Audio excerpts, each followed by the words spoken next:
The first thing you should know about my friend Andrew is that he has great vision. He can see big ideas through to completion. He has amazing perspective and can envision solutions to problems. He generally sees the good in people, situations, and the world. He's a living example of an idea I consider so important I co-wrote a children's book about it. How you see can set you free.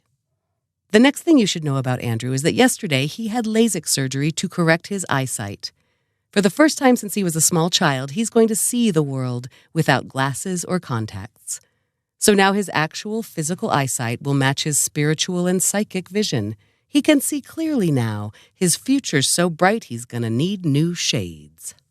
The first thing you should know about my friend Mrs. Filholm is that she edits this podcast for content. Jonah does the actual cutting and mixing, but Mrs. Filholm decides which parts of the conversation make it into the show. I trust Mrs. Filholm to make these decisions, and I'm very grateful that she does. The next thing you should know about Mrs. Filholm is that she's making fewer and fewer cuts. Maybe it's because we're getting more comfortable in front of the microphone. Maybe it's because we're more conscious of saying exactly what we mean to say. Or maybe it's because she just can't even. Not true.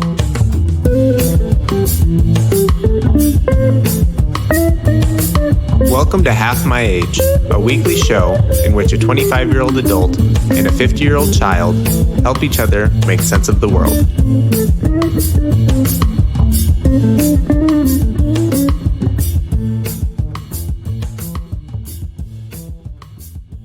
Andrew, I have one thing to ask you. Yeah. Say to you. What's up? New eyes, who dis? You're a new person. I am Who a even new are person. you? How is it? It's amazing. It's amazing. I just had the surgery late last night. Late last night? I mean, late, like 5:30. No, but right. Not even 24 hours ago. Not even 24 hours. Does the doctor feel okay about you riding your motorcycle? Yeah, he just, I just saw him just before I came here to record the show. And he said, be safe. He didn't have any issues with it. He said there are 4 rules. One is go outside, see the lady, and schedule a follow-up appointment for 2 weeks. The other rule was enjoy your new vision. The third rule was tell your friends. And then the last one is use your eye drops. None of those rules prohibit motorcycling. No, those are good rules, man. That sounds great. Now, are you having that experience of like you can see leaves on the trees? So here's the weird thing about LASIK surgery. I was able to see 20/20 with my contacts before. Got it. And now it's like everything looks the exact same. There's just this little part of me that knows I don't have the vulnerability of needing contacts or glasses. I feel a little bit more invincible now. As you are. And you need new shades because you don't need prescription. I think that's fantastic. So I do too. yeah, I that's love great. it. Will there be a moment that, like in the shower or getting up in the morning or something where you go, oh, wow, cool. I noticed that I didn't, will there be any moment like that? I had that this morning when I woke up and I was able to see when I woke up. Yeah. There's always that fuzzy thing where you have to, reach around for your glasses or walk to the bathroom in the fuzziness to find your contacts. Tell me about it. And as we have discussed, I had supervision until past the age of 40. So I am not kidding now. I can't see a thing. I mean, close up. My reading is the worst. It's brutal. Okay, well, congratulations. Clear Thank vision. you so much. The one thing I do want to tell people, something that I did not read about LASIK. So the surgery is super easy. They numb up your eyes, and they gave me Valium or whatever, so I didn't care what was going on anyway. Ow. And then they get you in there, they make the cuts, and they do all the stuff. And then when they actually go to reshape your cornea with the laser, Yeah. this is the part that nobody tells you, is that it's burning away part of your eye. And you can smell it. Gross. Come on now. Come on. You can smell it. Whoa. I was thinking about that today. I was going to ask you, were you scared when you went in just that somebody's like working on your eyeball? But, gross. I was a little bit scared going in working on the eyeball. And I kind of had it together when we went into the operating room until the nurse, she comes to me and she's got these 2 squeezy stress balls. She says, here are some stress balls. And at that moment, I'm like, I've never been in a procedure where someone's thought to give me stress balls. Now I'm nervous. Did you wish right then that you had a yoga therapist to prepare you? Right then, I wish I had 2 yoga therapists. Okay, so that made you nervous. The idea that someone was giving you stress balls. I've felt that before. I was like, I didn't know I was supposed to be stressed. Oh, I know. Right? No, I kind of grok that. Like the idea that, wait a minute, what? The only time I've ever smelled the burning of my own body was tooth stuff, like grinding away at teeth. That's exactly the same smell. Mm-hmm. Sure. Gross. It smelled like I was having a cavity drilled. Okay, but it's so creepy. When I was in 4th and 5th grade, I thought that I wanted to grow up to be an ophthalmologist.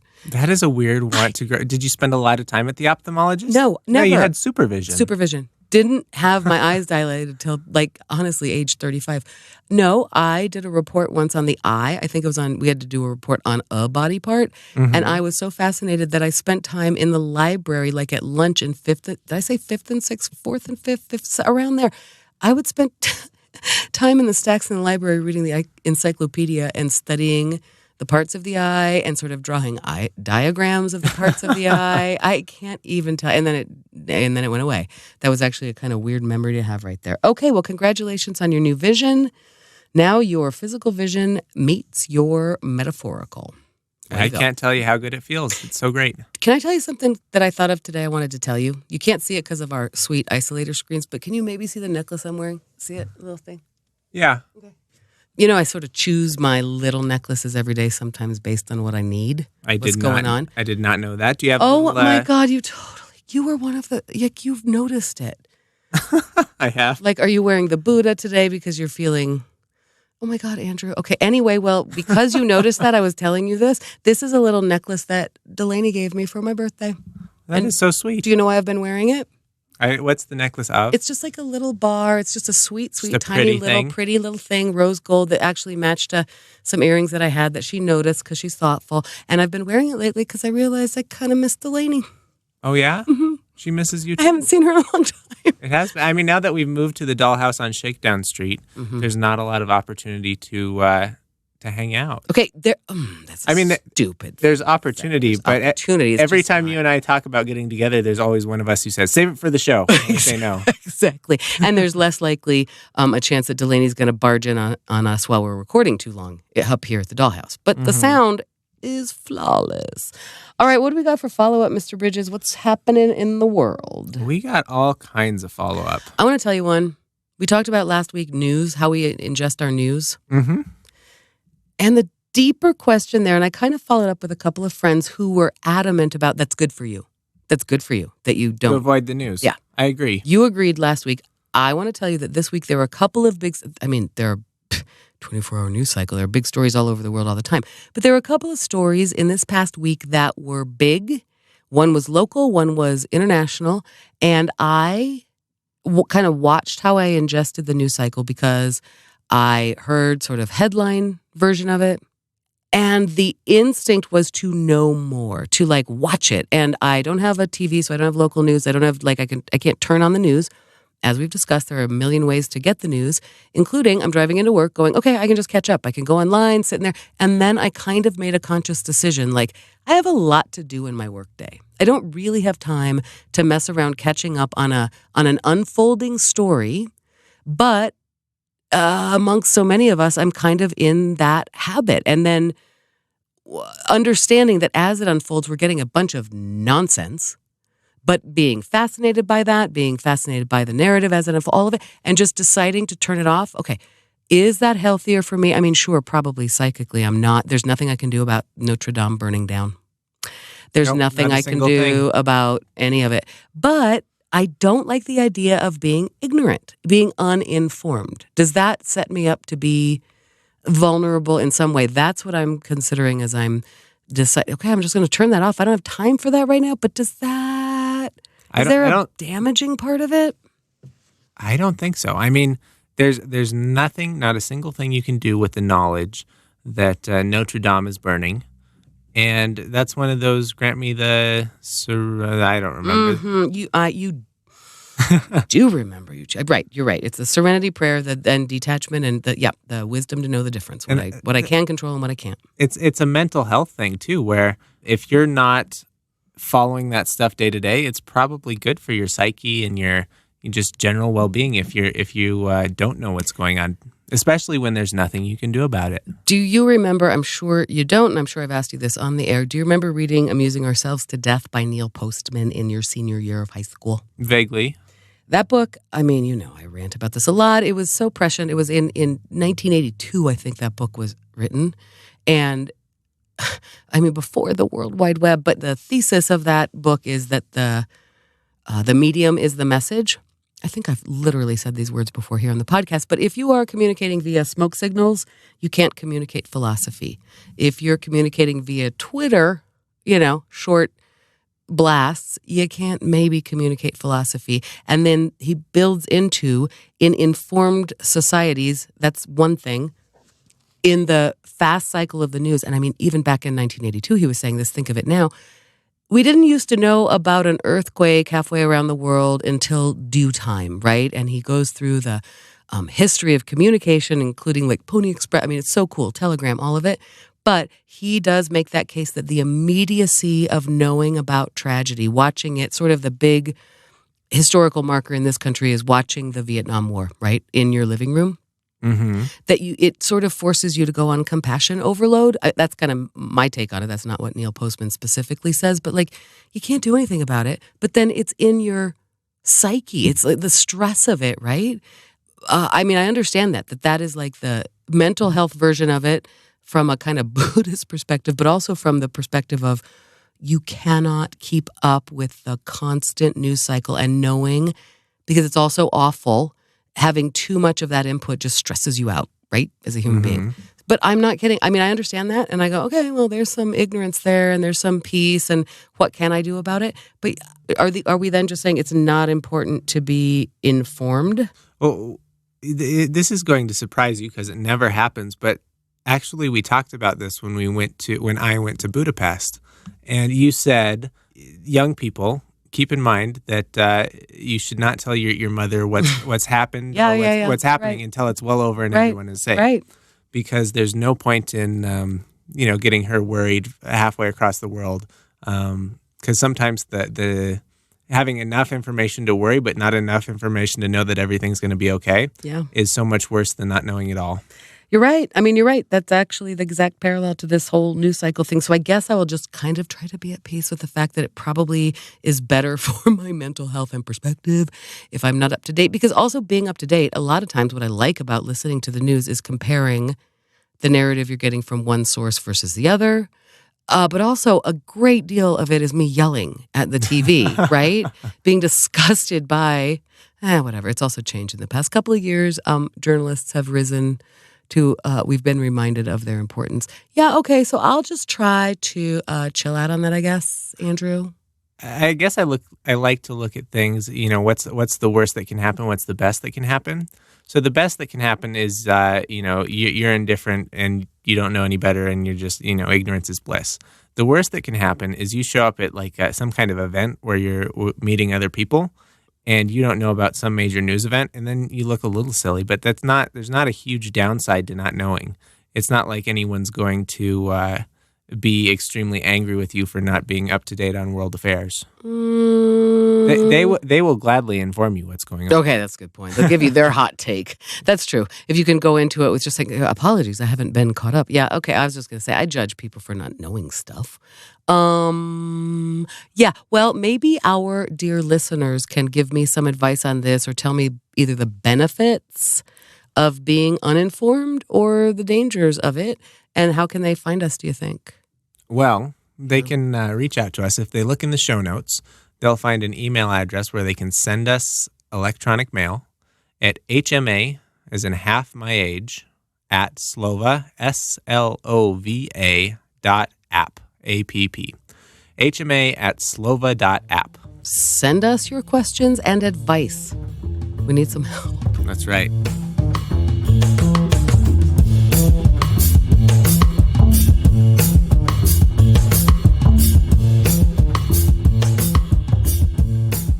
We have had some listener questions, some people contending for the mug. Do you want to address that now or later in the show? Well, okay, I think we should. Sure, let's just jump in. I got to pull that up. Did you put it in the? It's an email. I forwarded you an email. Yeah, let's look at it because, yes, we should discuss it. There were some intriguing questions there, but I don't think just because maybe it's kind of new that we've put that email address out there. I think we should give it one more week before we decide the 2 most profound questions to whom we shall send the mug. Does that sound fair to you? One more that week. sounds fair to me. All right, hit me. What do you got? What do you have a favorite? Do you have a favorite amongst the questions we have received? There was one that was really off the wall. Really? Yes. In the email that I forwarded to you. Yeah, we got the collection here of all the questions we've been asked that are profound or otherwise. Which one do you think is off the wall? The very first one. Oh, yeah, that's good. Yeah, this is from listener Angel. Multiple part question. That is pretty good. All right, hit me. Go for it. Okay, the multiple part question. First off, what is the most important side of a triangle? And does Lisa, Andrew, and half my age represent a triangle? Okay, it's Mrs. Filholm, so whoever, listener, get it right. But anyway, that seems disrespectful. But, okay, the funniest part of that question is what is the most important side of a triangle? That's so funny. Since I read this email, I've been thinking about it a lot. Oh, interesting. And I'm trying to figure out how in the world you would decide, first of all, how to label the sides of a triangle. I mean, because if you've got an equilateral triangle, are all sides of equal importance? How would you even determine which side is which side? You could say exactly. That's why it's funny. Yeah, I'm my math brain is confused by it, and it does not compute. Well, I think it's absurd.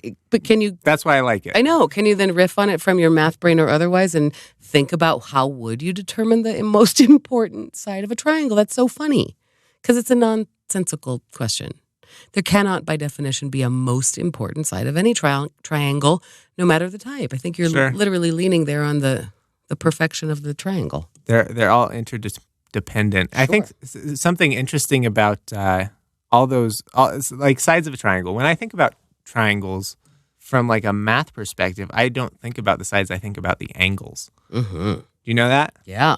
Do you think about when you think about triangles? Are you thinking about lines or angles?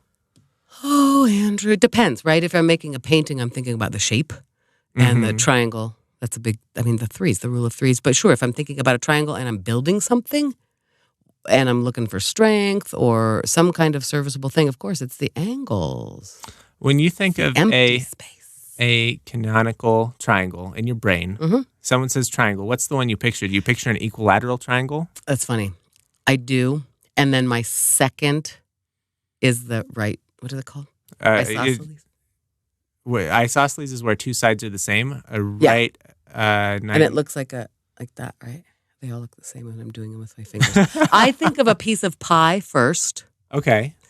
And then secondly, I think of the triangle that I can't remember the name of it, where there's a right angle and then a 45-degree angle, right? Mm-hmm. Yeah, that's the second one. Because that's the most useful in design. You're cutting things into...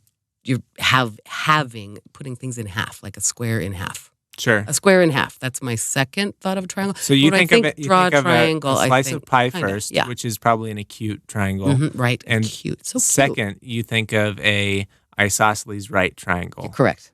That is isosceles, yeah? Yeah. Okay. I think it's interesting how, this is so dumb. When you've got a triangle and you've got lengths and angles, by necessity... there are only 180 degrees in a triangle, which dictates, if you fill out one angle first and then a second angle, you only have one option for that third angle, and you only have one option for the length of that, whatever. It's kind of interesting how it all fits together. So you've got to decide which one's most important. It's probably whichever line goes down first, right? That kind of dictates what the other two lines can be. Sure. Yeah. Right. That's nice. Triangles are great. Triangles are great. So, I like shapes. Triangles are great. And does Mrs. Filholm, Andrew, and half my age represent a triangle? Oh, a triangle. Sure. Why not? You, me, the podcast as an identity. Sure. I don't think so. I think a better way to visualize this is a Venn diagram. You've got Lisa on one side, you've got Andrew on the other side, and HMA is right in the middle of it. Fine. I love a Venn diagram as much as I love a triangle. That's a beautiful care less concept. About this question, could you? No, I like it. No, it was like I thought it was a kind of delightful and hilarious question because it's so absurd and funny. No, I love talking about how it might. Yeah, okay. Go there. Sure. Me, you, Venn diagram in the middle. That's a flawless example of exactly what happened here in the podcast. I like it all. That's pretty profound. Okay. All right. The question, you want to know the question I like the most that we've gotten, that we have received from viewer mail? Yeah. What's that? Oh, well, it's a little deeper. It's probably boring, but more deep than triangles? Are you kidding me? I know, right? Is that even possible? No, I like this from listener Maggie. Why do we judge ourselves by our intentions, but judge others by their actions?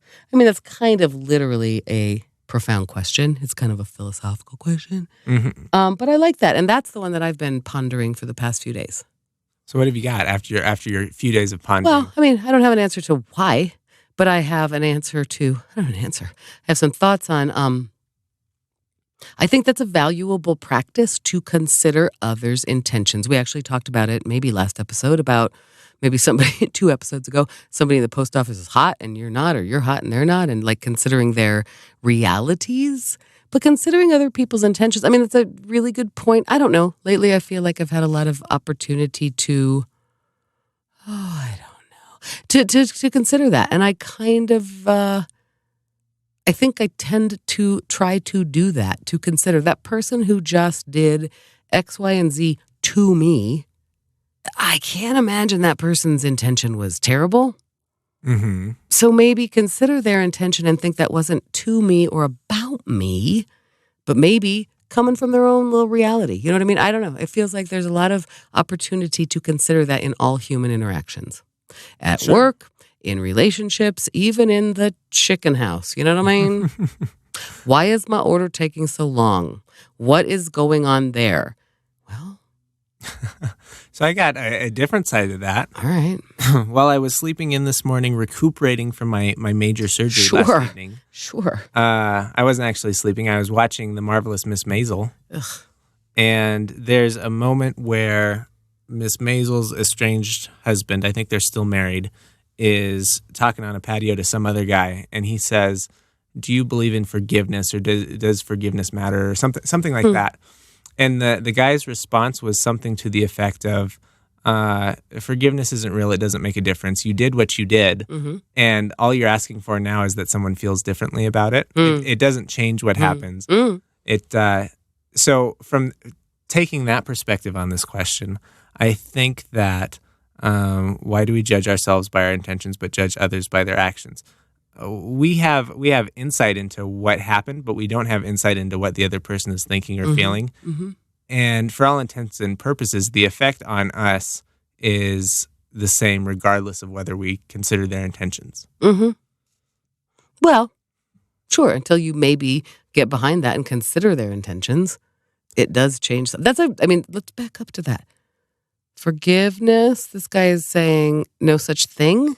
He's saying forgiveness doesn't even matter anyways, because it doesn't change a single thing in the world except for how you feel about what you've done. Right. And how the other people feel. But isn't that all we have is our perception of things? Sure. Our choices about how to react or act based on, right? I don't know. There's a lot of profound philosophical ideas about that you can't choose what happens to you. You can only choose your reactions to it, right? Mm-hmm. Sure. I like that. Okay. Deep philosophy from Mrs. Maisel. Great. I'll take it wherever I can get it. I'm just not sure I follow.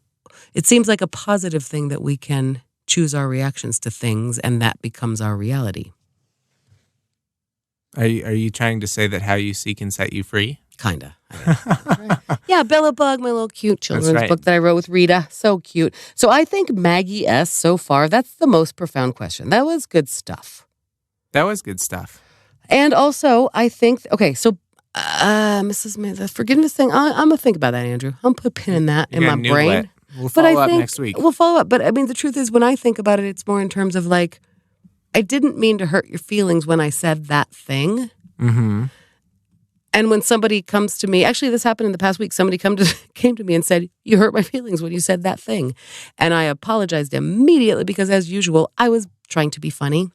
Sure. And sometimes that hurts people's feelings. And I went, my intention was this and this and this. And the person who said, you hurt my feelings when you said that, accepted it and said that was the best. That's all I needed from you, is to know that your intention was not to hurt me, because you never would. I just needed to trust that. It's like, yeah, totally right. So that was a cool moment of forgiveness with a friend. And then I think carry that then into when people do things, you know what I mean? Honestly, I think we can all do better by just considering, was that person's intention crappy? And sometimes it purely is. Yeah. So then I know that. I don't know if anyone ever has bad intentions. But here in the hood, I'm just saying. But you're right. Well, so you can always take that 2 steps further, which is, this person who just ripped me off and took all my stuff. Yep. Were their intentions bad? Were their intentions to harm me? No, not really. Their intentions were to get money so they can buy drugs. That's right. Or their intention, right? Their intention is to survive. Their intention is to ease their wounds and their pain. Yeah, you're right. No, and that's kind of where I was thinking about it in terms of that question this week, is there have been a lot of zombies in the hood lately. And you go, okay, that person's intent was maybe to harm me or the neighborhood or his landlord.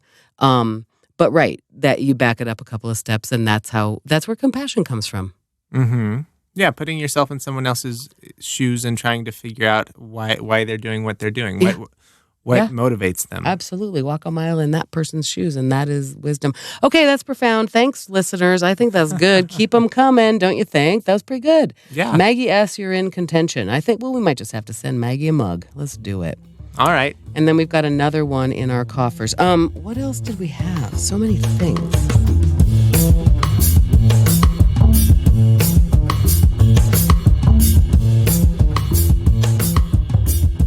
Well, speaking of my neighborhood, did you see anything interesting on your way to my neighborhood today? Yeah, I did actually. Today's a nice day in Denver. It's not particularly warm, but it's very sunny. This is, the kind of day that we often have. I think it's probably 50 degrees outside. And there was a man in your neighborhood, kind of an older gentleman, a little on the portly side. He had, some extra pounds, but I'm sure he'll shed those now that he's coming out of winter. But he was shirtless, and he had a amazing tan for, right now it's the middle of April. Shirtless, walking down the street? Shirtless, going and pulling the trash can in from the all right. The so in the quote privacy of his urban yard. Not that private. Well, right, but that is a different thing. I'm on my property versus, because sometimes I see shirtless men walking just down the street, and that's always a little bit surprising to me. So go ahead, carry on. He had a very good tan. And we're seriously coming out of winter. There's no reason why anyone should look like they've got an end of summer tan in April. But this man, tanned all over his shirtless body. He's got it. I don't know what he's been doing. He must have a tanning bed in the basement. Maybe a tanning bed. Maybe he's been to the Mediterranean. You never know. Maybe he's been vacationing in some place. Maybe this is his summer home. It might. Actually, that could be, right? Actually, if you're saying he's a little bit older, he could go to Phoenix or something, or Florida. Maybe Del Boca, Vista. That's actually a possibility. And he's just been sitting poolside. It's about the time that you start coming home from your snowbirding to, open up the garden in your house in Denver. That's probably all it is. I've seen some stuff in the hood. Yeah, what have you seen? Probably a lot more than that. Well, the other night, when it was still light, from maybe 6 o'clock through 8 o'clock, there was a real situation going on just two houses up on a corner surrounding some housing that we think is Section 8 housing, just to be honest about it. And as I just mentioned, one neighbor surmised, he said, I think somebody in there got evicted today because of reasons he had seen evidence of this. So there were about 8 fire and rescue vehicles surrounding this corner. There was a lot of chainsawing. Mm-hmm. There was like someone was stuck in something and they needed to chainsaw them out. We sure don't know. Who's doing the chainsawing? The rescue workers? Firefighters. We had all fire, no blue, no police on scene. All fire and rescue. Arson squad came. We did not smell any smoke. We did not see any smoke until for about oh my God, it's so weird. For about 20 minutes after a lot of chainsawing, we smelled some smoke, like something's on fire, and then it went away. There was There was an ambulance there. There were paramedics. When Not you say sure. we, yeah. Okay, let me get to that. That's the more interesting part. On your front lawn chatting with the neighbors? Yes. Okay. That's actually the more interesting part because I don't know what went down over there. Nobody was talking. Yes, that's what I'm saying is that the neighbors came out and Rafiki from next door came out. I met some of her family. I was checking in with her like, is it safe to go out and looky-loo and watch this like King of the Hill, like pull up a lawn chair? Pretty much what we all did. We walked as close as we could and felt comfortable. There were a couple of younger people than us who maybe are more comfortable in this neighborhood who walked right through what appeared to be a crime scene, like with full headphones on and like giving no care about, I wouldn't walk near there. That feels like a crime scene. I feel like I'd get yelled at. I need a little bit of that attitude. So I'm just saying that those people walking with attitude maybe saw what was being chainsawed. We couldn't see it from our vantage point. Mm-hmm. But point being, it caused me to meet a lot of neighbors because, we were standing on our front yards going, what's going on?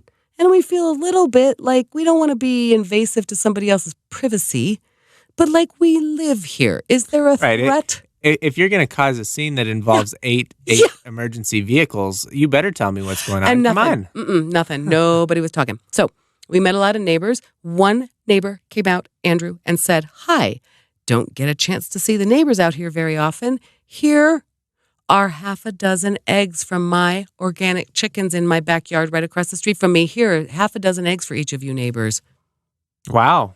Freaking farm fresh eggs as I'm watching the most urban scene on my block. And I get farm fresh eggs. He has 10 chickens and that is a lot of chickens. It's a lot of chickens, man. And I hear them, like it's occurred to me, like maybe I'm hearing chickens, but like once in a while, I'm not even sure. They are not I'm sure we have a rat situation in the city with all those chickens. Anyway, isn't that neighborhood? He comes out like, hello. Like, hello, here are some farm fresh eggs for you in the middle of this urban crisis. Amazing. Also, 3 blocks down, as we have discussed, I have open space. You have an space. oasis. Guess what sometimes hangs out there? I don't know. A herd of deer. Guess what I saw walking up my actual street? A deer. You saw a deer on your street. It's not. Where's it going? So I had the same feeling this week. I had deer in my neighborhood. You did? Yeah, and Delaney saw them on her way to work, and she said there were like 12 of them, and I live right by the interstate. I live in the Denver. You live in a movie set, though. That's like seeing Little Sebastian. That's like a vision.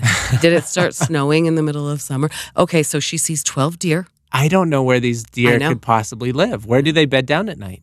Well, probably right there in the construction zone. You got a lot of dirt in your neighborhood. You got a lot of stuff going up. At this point, that construction zone is, it's got concrete foundation. You know what? You live close enough to that reservoir, which is a preserve. Mm-hmm. And so, like, you see sometimes over there deer or even elk with giant, like, trophy, what are they called? Antlers? Racks. And just standing there majestically like, I know you can't shoot me because I am preserved. I'm protected. So same thing, right there in the urban landscape, seeing deer. That's hilarious and probably not a great thing, but I'm just telling you, it feels very magical to have both super lot of, lights and sirens, lot of it. And then also nature and also a neighbor who comes and brings me eggs. It's very comforting. Give me a break. I love it here, Andrew. I'm glad you're loving the dollhouse. I'm really digging it. However, been kind of high anxiety lately. There's this like bottom level thing gnawing at me, and I think I realized today I made a personal diagnosis. I did see my therapist last week. It went well. It was great. Good check-in. Were you able to verify that your therapist is a listener? Yeah. That is so handy. She's actually kind of a fan of the show. That's probably got to cut 30 minutes out of your usual... True story. Your usual session because she's already up to date with what's going on. And now that I'm going every month, there is no reason, dear therapist, for you not to be fully up to date on what I'm worrying about. So I know it's going to really make my sessions more efficient. Actually, a true story. No, she was a fan. That was interesting hearing from somebody who knows me that well and saying that... what she thought was valuable about it was that we were being vulnerable and that it's interesting listening to two people's relationship growing like that when they're, whatever. It was validating, but also kind of, I don't know. Why were we talking about that? I was getting someplace. I'm sorry for eggs, and it's okay. Eggs, philosophy, feeling good in the neighborhood. Oh, yeah. I self-diagnosed. There has been this little, like low-grade still angst going on. Like, what is that? What is that? Self-diagnosed. Need to get my hands in clay. I have my kiln ready to go. The weather is getting better. So as you saw, what'd you see today? What was the first thing I showed you when you arrived? It's so good. I walked in and you said, hey, don't put your stuff down yet. You've got to come see this. And you had set up your pottery wheel. Yeah. It's ready. It's almost ready to go. Like maybe in the next couple of days, if the weather is good, even if I just threw a pot, I think that'll help. I got to believe that having your own house with your own kiln and your own pottery wheel has got to be one of the great feelings. Well, it is, but so far it has still felt like I have we've talked about it, like eating the elephant one bite at a time. I'm trying to be good about that and making lists of things, but oh my goodness, it's still overwhelming. I mean, the thing, and also having to do things like choose my own health insurance and decide how to, you're going to have to help me with that in several months as I get kicked off my parents' health insurance. Yeah, well, that's a whole different story for you. But I mean, even and still just the number of things that I've been doing. I feel like I'm growing a garden of cardboard because no matter how many trips I take to get rid of the cardboard, I'm still getting new patio furniture and new whatever, kiln wiring, and everything comes in a cardboard box, and I still feel so overwhelmed. You're right. I mean, we are so close to it, and I think I've been feeling a little bit unsettled because, here I am. Everything's great. How come I don't feel great yet? Because I don't have any free time to, like, throw pottery on the wheel because I'm still trying to, get my files together in that house. I'm getting closer. I'm serious. We've been talking about this now for way too long, but it's funny how long it takes to make you feel like you live in a place. Yeah, well, you've just got to prioritize the things you care about. And I think that the second thing you told me after you showed me your pottery wheel was that you happen to have 200 pounds of clay in your car. Mm-hmm. So I think you're awfully close to having this problem. Really close. And I did prioritize that. I actually had the kiln wiring installed before the security system or the garage door. But now it's like the pieces all have to come together, right? Mm-hmm. All right, what else do we have? Do we have some? Oh my gosh, do we want to talk about crow follow-up? You sent me a link to some crow bird nest building intel. It's terrible, but terrible. I'm really eating crow here. So you had mentioned last time in the podcast, and I listened to last week's podcast just before I came here, and you mentioned that crows have been known, like if there's a container full of water and they need water, they will go and find pebbles. Or if there's a worm in that water, and they want that worm. No, that's what that article that you sent me said. I didn't actually read the article. Mm-hmm. But anyways, this is on the website wired.com, and it says, clever crows prove Aesop's fable is more than fiction. And it's basically about how I was right. Crows do exactly what you say they do. Yeah. Thanks, Andrew. Thanks for eating your crow. I'm just saying birds are smart. Did you happen to notice on your way here, on your way to my house, did you notice the pile of twigs and sticks that seem to be building up every street in this neighborhood? No, I didn't. Okay, well, that's the eye I have. It's getting to be nest season. It is getting to be nest. Like there are piles of sticks and twigs lying around. How are they not begging me to make a nest? So that'll probably happen. But again, priorities. I think first we got to throw pottery. I feel like you had a follow-up about Whiskers, our little cat friend. So I've been on this journey with Delaney basically since I met her. When I met her, Whiskers was, he had some bald patches. And then he did. It got worse because of you, Andrew. I wouldn't say that. I'm just saying. But anyways, it did get worse, and it's been worse and worse and worse. And then in the last week, for sure, Whiskers has been looking really good. We've taken off his protective medical garment made by the company. The brand is called Suiticle. I wish they would sponsor. I could use a few We've more. put them in the show notes several times, and I'll do it again this week. Just hit them up. They probably will. They're happy to do it. We have featured Whiskers in portrait. I've got... You could model for their freaking catalog. I've got stuffed Whiskers over here. And, yeah. So he's here with us in spirit. But okay, anyways, wait. Now tell me, what? There's a new development? Yeah, he's looking really good. I don't believe you. He is looking really good. And so Delaney had her reckon, and she's had a lot of reckons about Whiskers since I've known her. Yeah, we've discussed it. This has been it's your experiment. It's a hobby. It's a game, right? So Whiskers is bad. We changed something in his life drastically. Maybe it's his food. Maybe it's his environment. Maybe it's giving him a medical garment. Mm-hmm. And she did some internet sleuthing, and she thought that maybe based on the position of his bald spots that he was having some trouble with a kidney stone. Yeah, you mentioned that. Right. I'm just catching people up because All right, they may not have heard. It's gross. So anyways, what a home remedy for this is to mix in some apple cider vinegar with his wet food. So he's been eating wet food, and he's been getting a little apple cider vinegar mixed in with it. And he doesn't mind that. And he does not mind. I am shocked that a cat will eat vinegar. Carry on. Not a lot. Okay. A very small amount. That's fascinating. I am so into. You're doing some homeopathic witch doctor shit right here. Carry on. Absolutely. And anyways, he's looking good. He's feeling good. He's playful. Oh, he's playful. And he seems to have turned some sort of corner. So, fingers crossed that this lasts and it's not just a false summit. Red wine vinegar, a tiny amount. Apple cider. Apple cider vinegar in his food. That made all the difference. It made all the difference. And he stopped licking his shit. Not shit. He stopped licking his fur. Yeah, well, for the moment, right? Oh, that fixed his kidney infection. Then he wasn't uncomfortable. And now he's smooth and healthy and silken. Yeah. I got to see this with my own two eyes. His coat looks great. I want to confirm it. I believe you, Andrew. I want to because I live in hope. But, well, great. That's good news about Whiskers. Yep. And congratulations. Thank you so much. Your goal of having a cat with fur? It's in sight. I'm not gonna say that we've accomplished the goal yet. Right. Don't jinx it. But it feels like we're close. It's so good. Why did you write tuna in your update? I wrote tuna because today we ran out of cat food. Oh. And I recently inherited some. I went to my parents' house and I raided their pantry. Nice. And I basically took like a Costco-sized sleeve of tuna. Canned tuna? Canned tuna. Gosh darn it, I haven't had canned tuna in a good long while. I like a canned tuna. I like it a lot. I wish I had some right now. I make a mean tuna sandwich. But anyways, I looked at these, and I had two different vintages of canned tuna. And wait, different vintages? You're telling me that's a time thing? Absolutely. So okay. I raided my parents' pantry and found...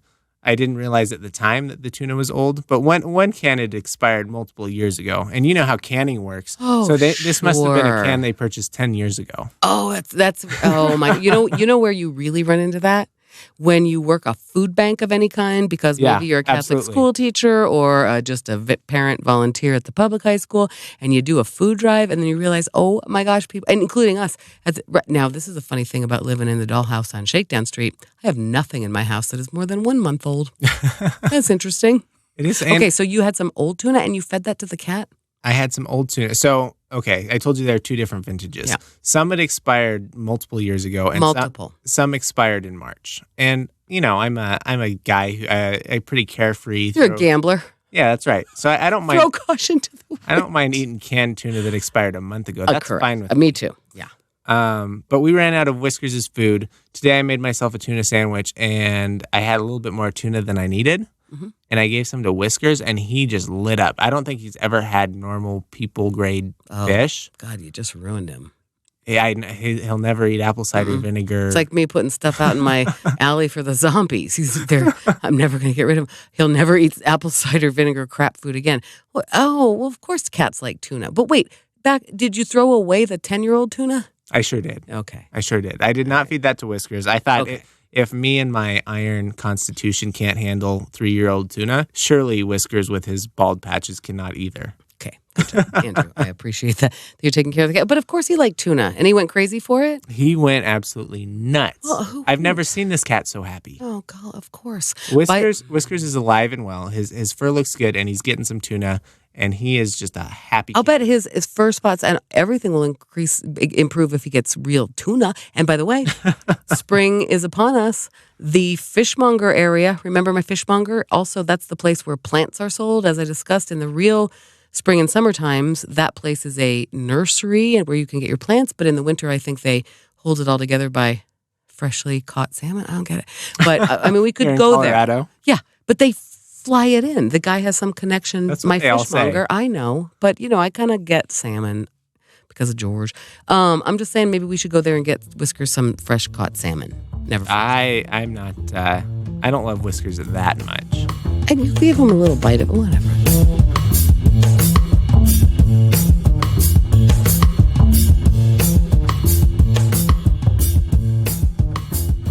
Speaking of Delaney and Whiskers, your roommates. I wonder if you would trust me to make a friend for you.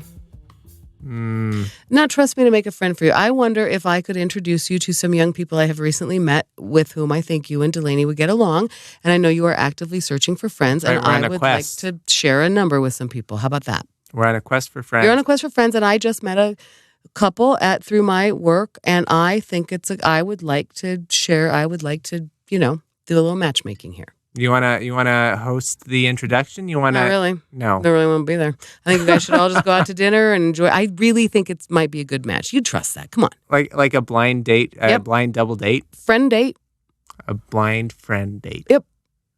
They're your age. I'm game. One engineer, one person who works with me. Your age. It's going to be good. All right, just trust me on that one. If they work with you, they're probably a nut.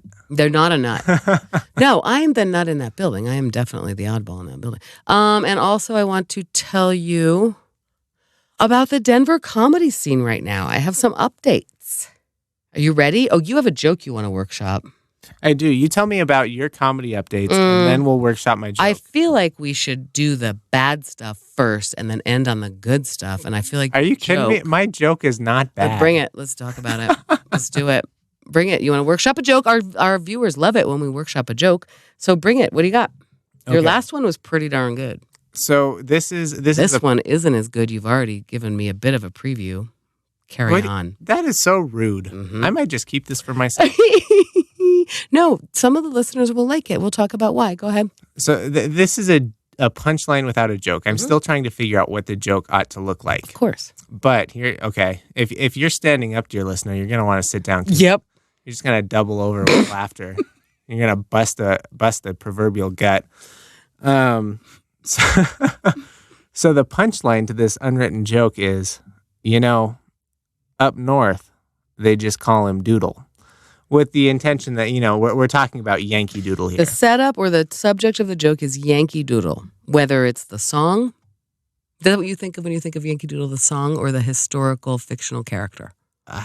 Both. The funny that's part, your first problem right there. You got to start more specific. The funny part here is that Southern people call Northerners Yankees. I know that. And there's no reason for a Northerner to call him Yankee Doodle. I know the punchline, and I get what you're going for. My point is, let's workshop this joke. It has to be more specific. When you think of Yankee Doodle, do you think of the little song that you learn in grade school? Absolutely. Yes, I think that's very first. I don't even know the story of Yankee Doodle. I know. Yeah. Okay, so we're talking about the song. Do you believe that school children still get taught that song anymore in school? I do not believe that. It doesn't matter. I'm also not, my jokes Your jokes are not for first graders. My jokes are risque enough that we're not. This particular joke is kind of a first grader joke. You're terrible. I'm not terrible. I think the joke segment of this podcast is over.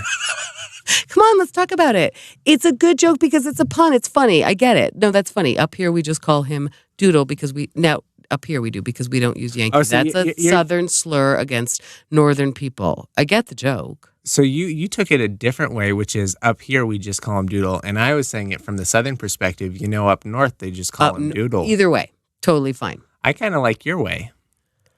Either way, the joke is the same, which is that Northerners would never say Yankee, but Southerners were, correct? So it's a Civil War era joke. We've established that. I am saying that in 2019, I think the word Yankee is problematic. Let's begin there. You think the word Yankee is... Are you offended by the word Yankee? I'm not personally. I just am thinking in terms of cultural sensitivity. I think that's actually a problematic thing. Unless if you were doing that joke in a comedy club, you have to know that that's actually borderline trigger offensive into... I'm not kidding. Today's age, then Yankee. Maybe that makes it a better joke. Exactly right. Okay, so this joke has just gone from good to great just by you telling me that it's a little off color. Well, let me tell you something. It's gone from dad joke to possibly offensive joke. It's not offensive. There's nothing offensive about that. I'm saying that raises the stature of the joke. The status of the joke, like you just said. That's what you're saying. It's not that is not an offensive joke in any way. Oh my God, Andrew. It's like you trying to tell me that the Green Book's a bad movie. It is exactly like that. And actually, last time after we hung up from this podcast, I wrote a manifesto, which I didn't really remember. I'm not doing anything with it. I just wrote a manifesto. And I found it again today when we were warming up, and I went, oh, that's funny.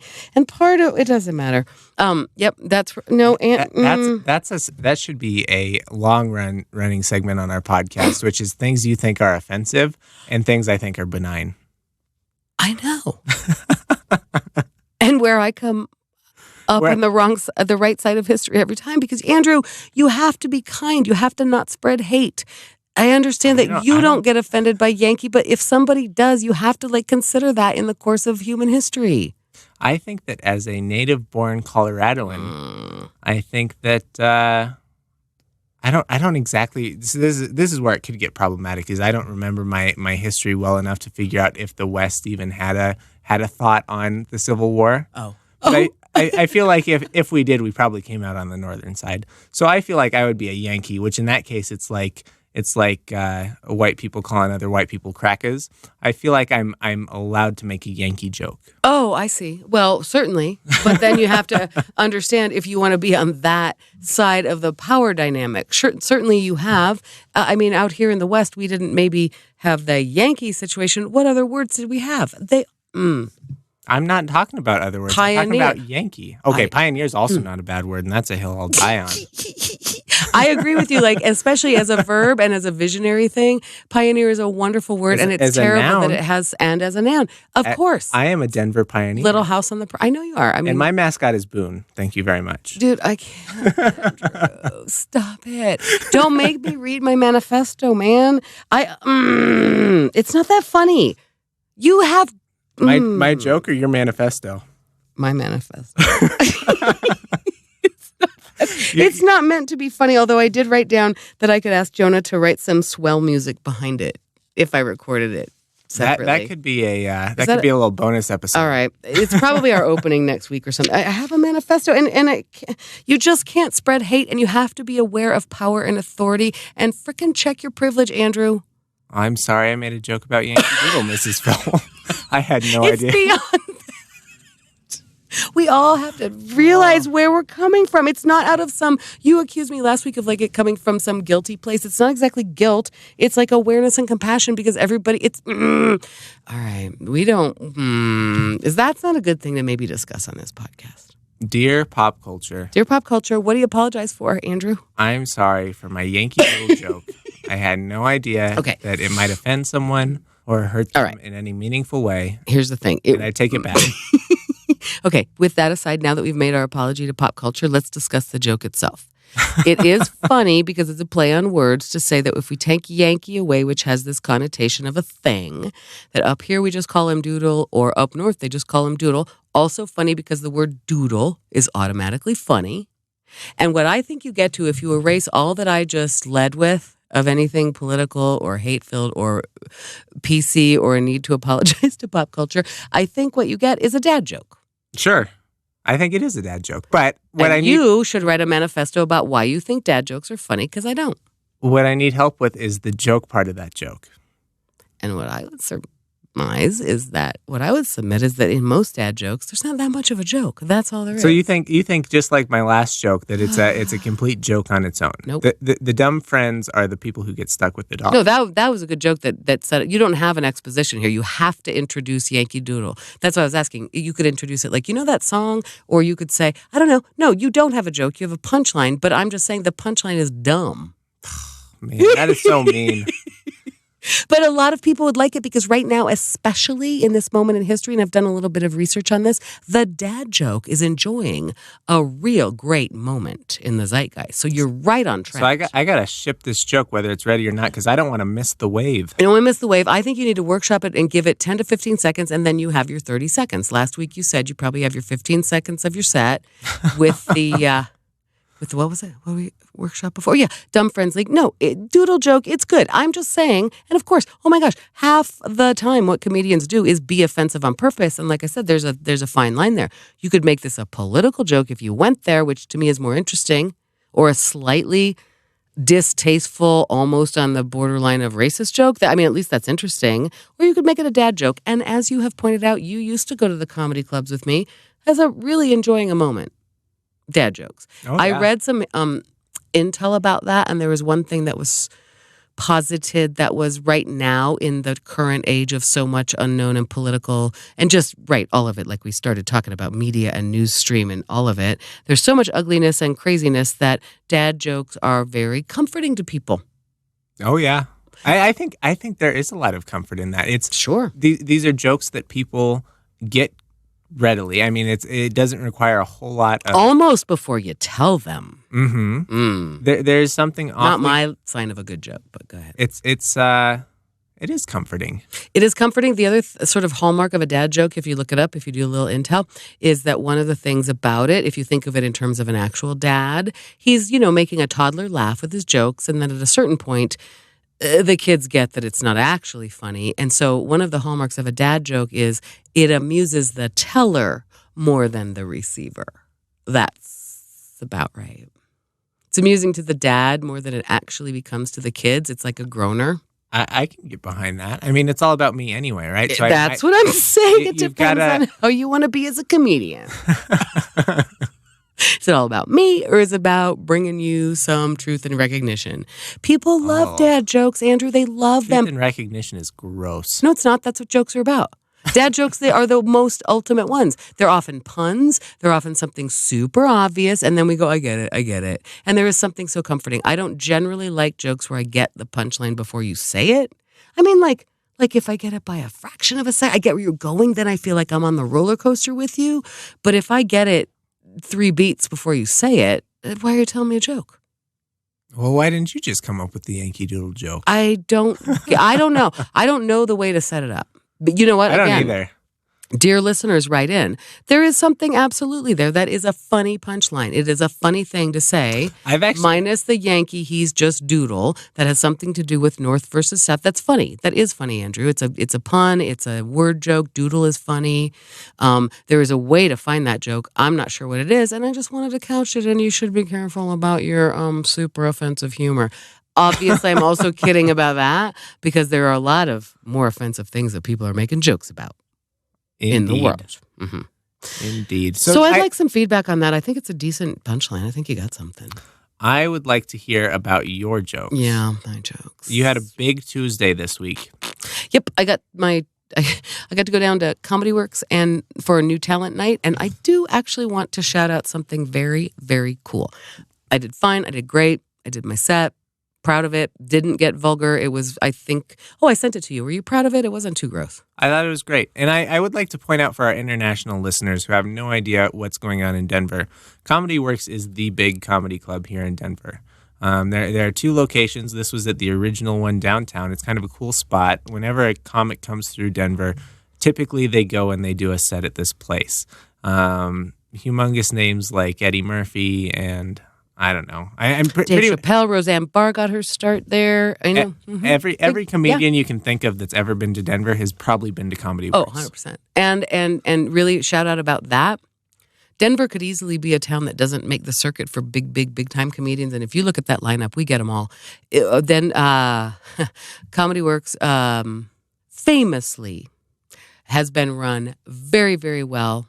And we show real national and international comedians a very, very good experience here, and it's really cool. So they also do they invest in local comics in a way that is, I actually do want to spend a minute here because that's been going on for many, many years, and they give us all a shot. But something new has happened. A lot has changed in the past few months because of reasons. And actually, we lost to cancer the man who ran it for a long time, and he did this Herculean effort. And wow, just the things he did. And now there are 2 guys kind of running it in his place. And we're all like, wow, respect for what this guy did, because the encouragement for young people starting out comics and just giving you a place with real lights and real sound and a real paying audience and parameters to do it is just very cool. And there's also this hot open mic scene in Denver, which I've talked about. And I feel like the quality just goes up and up. But new talent night version 2, we get notes, Andrew. You get notes. You weren't allowed to take notes up previously? No. We get notes from the guys. They give you notes. That's amazing. So they have 15 local new comics, and you work your way up, and you get on the list, and you go and you do good set, and then you get to come back or you don't. So there are about 15 per night on a Tuesday night, and it happens almost every week of the year. And this is a newish thing. So when the headliners are on, because they also have pros every night, because if there's a paying audience, we want to give you, make sure you're not seeing all amateurs. They pulled us back into the green room at a certain time in the program, so we did not hear the headliners. And we got notes like old school, theater school style. I was sitting on my knees. I mean, with your actual notebook out, and you hear everybody else's notes, and it's from the guys who are running it, who are seasoned comics, who have some training, who study it even more intently than I do. And it's all kind of with this humble and helpful approach of like, take it with a grain of salt, but here's what we saw. They tell you, here's what your time was. Some of the newer comedians, they say, you took 35 seconds to get a laugh. Too long, man. A lot of us are doing 2 minutes, 3 minutes, 4 minutes set, so it's very, very tight. And they'll tell us our time. One of my big notes was, you didn't move the mic stand until a minute into your 2 minute set. And I was like, I know, I realized that. Why would I do that? Because there are things like that you just kind of lose when you're out there live. You didn't move it like it was mispositioned, and you didn't realize it when you walked out. This is a funny thing with stand-up comedy. The microphone, the mic stand is always set center stage. And when you're doing a show like that where there's like people coming on one after the other, as a comedian, just in terms of sight lines as an actor, you got to move that back. You got to get it out of your way unless you're going to use it. If you're going to stand there and use the mic stand, use it. If you're going to take it out like I do, move it out of your way for sight lines. Which is funny to me. Why don't we just not put it center stage, right? Why don't we just hand off a wireless mic to everybody? But we don't. That's kind of the convention and has been forever. And I know that. And I do various things about it various times. But that kind of a note to hear, and you went a little over, but we respect that because it was for laughter. Oh my gosh, hearing people get solid notes. And it was just like this. It was the best part of the night. I did a great set, felt very good about it, got a lot of laughs, felt really, really good. But the best part, I left there, oh my gosh, it was like a free masterclass with some comedians who were talking to you about all of the things that matter. Talking to you about your set. Your set and everybody else's set. And then there was actually this collaborative moment with some guys, like the guy giving us notes was saying, I want to see a button to that joke. I want to see a button. And he was giving some example. What do you mean a button? Like the punchline. Like, you did this thing, but there's not enough. What you need is a doodle for your joke. You need a doodle. You need the thing. And then to hear other comedians like in this, suddenly it becomes more collaborative because we're all humbled. You don't argue with your notes. Do you know what I mean? Mm-hmm. Like when he said to me, I think you took too much time explaining this concept, my instinct was, well, yeah, but that's because lately at the open mics, nobody gets what I'm talking about. I sure went back and listened, and he's right. I could take out 20 words. I could take out one repetition. Sure. You're when dead you're talking on. About 2 minutes every you got to week get counts. a laugh every 7 seconds. So he was right, but my point is that when you're getting these notes, you don't argue. You say thank you, and you write it down, and you go home and think about it. And if you have a question, a follow-up, like, well, here's why I did this. These are guys who are probably willing to talk to you about it. But anyway, my point is, when a guy, he's saying, I want this, it longed for this. And then other comedians sitting there in the green room going, what about this? Here's an idea for the button, and it's pretty good. That is so cool. That's the creative space where people are sharing ideas and being supportive and helping each other. Man, that is the sweet spot of being a creative that sometimes you don't feel when you're back there. Honestly, it feels competitive. It feels everybody's in their own. I mean, you're scared out of your mind. Yeah. To some degree. This week, I was not as scared about losing my lines, which is sometimes a fear of mine, or what I looked like, which is often a fear of mine. I was just worried that this was not funny. And I think that's a good place to be because I got 2 minutes. And they were also generous about that. I should have been higher up in the order. And because things happened, I got kind of out of rotation. And they apologized to me for that. Like, oh, sorry, you shouldn't be treated like a newbie. And they didn't introduce me as a newbie. The host said she's been gone for a while and we're happy to have her back. I mean, they were generous to me. It was so are you cool. saying that the next time you go, you'll get more than 2 minutes? Yeah. You grow up. Last time I went, I think I got 3. And so I should have maybe had another 3 or a 4. 2 minutes is a brutal amount of time. How many times have you been to Comedy Works? couple of times before this, but it was a couple of years ago. I mean, I've been, doing some things like getting divorced and living my life. Hilarious things like that. What you've been doing is writing your material. Writing my material. That's right. So I was kind of gone for a while, and I got out of rotation, and I kind of thought it was like, oh, you're paying the punishment for being gone, and that wasn't the case. It was just because, listen, a guy died. We kind of lost our, sorry. And they were so, oh my gosh. I mean, it was such a kind and supportive environment. I felt like a pro. I mean, and they also, some of my feedback was that, like, we can tell you're a pro, you're an actual performer. My feedback was mostly, you railroaded your laugh lines, and then there was this understanding and like compassion around it, and we know why. In 2 minutes, of course you did. I mean, for sure, because it's fun as an audience member to get to laugh a little bit, and then my next joke hits you and you laugh a little bit more, and pretty soon you're laughing, you're bubbling with laughter. But in 2 minutes, I went too fast and I knew it. But it was like really met with this compassion and like, great. And like, next time it was so, so cool to have those notes, man. Once again, I am one of the older people there. Not alone. There aren't a lot of people who have the cojones to get up on stage and get torn apart by an audience. Oh, and then go back and get torn apart by the director, right? That seems like a young man's game. Yeah, right. And isn't that funny? I thought of that because I remember when I told you this fall, like, Andrew, I knew I was doing better in the comedy circuit once I went back to it because other comedians were insulting me from the stage. And you kind of went, that's a messed up way to live. But same thing, like my favorite part of the night last night was getting critique, was getting the criticism. So you maybe get torn up by the audience, and then you go back and you get torn up by the director or producer or stage manager. What's the word? Masochist? Love it. You're a masochist. Not really. You I'm really interested in getting better. I'm interested in hearing viable, really, really honest feedback that isn't from a place of emotion. It was so supportive. It was like a masterclass in theater and comedy, and hearing all the words that I study, about how you write a set and how you pay attention. Oh my gosh, Andrew, it was fun. I realized that it was just fun. It was fun. Whatever that's worth, it was friggin' fun. Sorry you weren't there. I'm sorry I wasn't there. You don't get to get out anymore. You're an old man now. Yeah, not really. I was getting ready for my big surgery. You're prepping for your big surgery. That literally sounds like what an old man would say. That's right. It's delightful.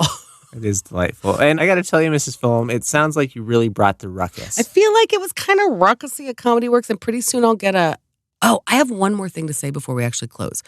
I want to thank our dear listeners because they are coming out of the woodwork more and more, but I want to mention one thing that I think is true, but I want to ask you. Thank you to all the people actually listening. That's so wonderful. Do you think there's a difference, Andrew, between listening and downloading?